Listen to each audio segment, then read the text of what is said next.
Welcome to the holiday season 1987. Those last 6 weeks of the year when everybody puts out their big games hoping to get the New Year's Day sales. 1987's holiday season is going to bring us several all-time classics and games that launched franchises, starting right here with Nintendo's return after 2 years to the Famicom. This is not the original release of Punch-Out on the Famicom. Nintendo created Punch-Out for the American market, but they weren't really sure how to promote it in Japan. So in the months before release, there was a high score, I guess it's really low score, contest with golf for the Famicom Disk System.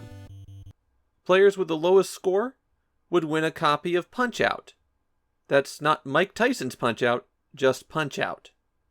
Those gold Punch-Out cartridges go for a bit of a premium these days, though there are about 10,000 of them out there.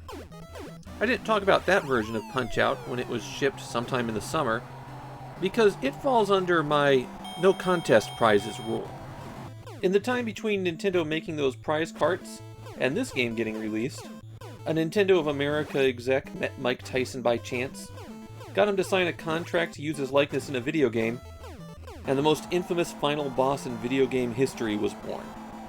When that license ran out, Nintendo continued to sell the game without Mike Tyson, which was the original version that Japanese players got.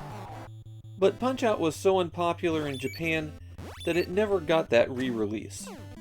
So the only commercial Famicom Punch-Out is Mike Tyson's Punch-Out. The Famicom version is identical to the US NES version. In fact, it's the exact same ROM chips. For a while, this was a case where the US version was significantly cheaper than the Famicom version, because Mike Tyson's Punch-Out was one of the most popular NES games, while it was one of the least popular Famicom games by Nintendo.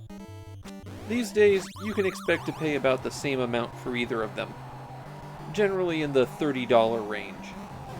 Mike Tyson's Punch-Out is one of the most iconic games of the 8-bit era, and for that reason, I'm going to zip through this pretty quick. Little Mac is an up-and-coming boxer, Doc Lewis is his trainer, and the two of them punch their way through a horde of stereotypes. I actually don't have too many problems with the use of these cartoonish stereotypes for these characters, mainly because none of it really comes across as malicious.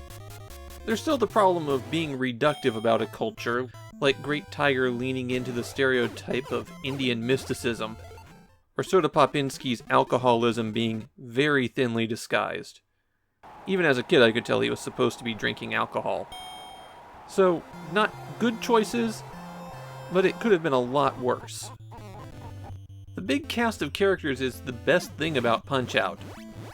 They're huge, well-animated, and are packed with personality. There's a reason why these are some of the most iconic characters of 8-bit gaming. And the animations guide you to how you're supposed to beat them. King Hippo's big open mouth is a tempting target, and Bald Bull rushing you leaves him open to a well-timed body blow. Punch-Out's not an easy game, but it's one that I feel communicates well with the player. The biggest problem with the game is that as it goes on, the animations speed up. When you get to the circuit that's mostly rematches, you pretty much have to have the reflexes of a 10-year-old on a pixie stick high to be able to react.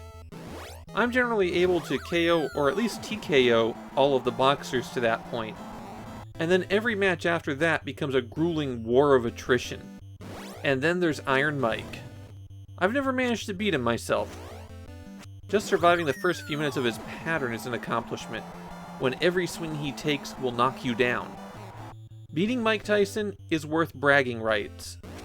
It's one of the hardest accomplishments in 8-bit gaming. I can't say Punch-Out is a game I return to especially often. I find it to be very exhausting to play. You have to be continuously on your toes. The only time you get a chance to breathe is in between rounds, and when you've knocked the other boxer down. I'm not as fond of the sequel Super Punch-Out on the Super Nintendo. Yes, there was a Famicom release, but it was very late, and only through the Nintendo Power kiosks. The sequel on the Wii is a lot of fun, though. Mike Tyson's Punch-Out is one of the most beloved games of the late 80s, and there's a good reason for that. It's a game burned into the consciousness of every kid who played Nintendo games. It's not just a good game, it's an iconic game. It defined what boxing games should be like. Though it's going to be a long, long time before anybody even remotely matches up.